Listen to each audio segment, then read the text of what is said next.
Hello everyone, Manisha here again with the Savvy Bookkeeper LLC, and this is the 13th day in the Countdown to Christmas series. Y'all, I have to remember every time I get up here what day it is.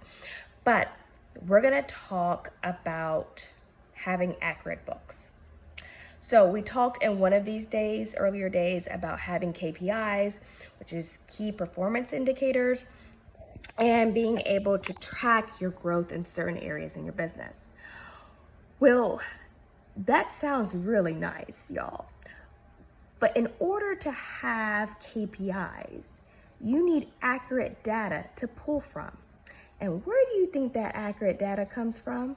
Ding, ding, ding, ding, from your books. And if your books aren't accurate, which means they're incomplete, they're just flat out wrong, or there's some discrepancies, then you are not pulling from accurate books to have accurate data in order to formulate your KPIs or to track them. So y'all gotta have accurate books. So if that means, if you're doing your own books, hey, more power to you. You need to have something you're tracking at the bare minimum, an expense tracker and an income tracker. Bare minimum. And I would advise you not getting something free offline, but actually getting something that's been formulated and put together by a bookkeeper or an accountant. You can have an accounting software. There are so many out there.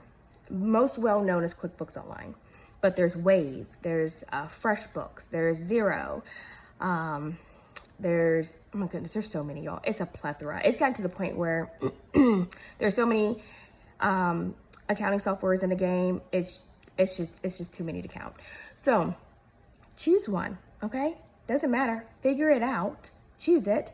Then either you need to get very savvy with that software, because if something happens, you are the maintenance to that software. You're the you're the one who services that software. You're the one that's going to ensure your books are accurate. You can't cry wolf when IRS comes knocking at your door for an audit and saying, well, I didn't know my software did that. My software messed that up. I didn't do it. Yet, no, we can't. That's not gonna work, y'all. You can't do that, okay? So if we're gonna be business owners, we have to own up to our mistakes, and we have to take responsibility for them. So in order to do that, or just to forego all of that, keep accurate books. If you're gonna use an accounting software, make sure you understand the software through and through. If you don't, get help.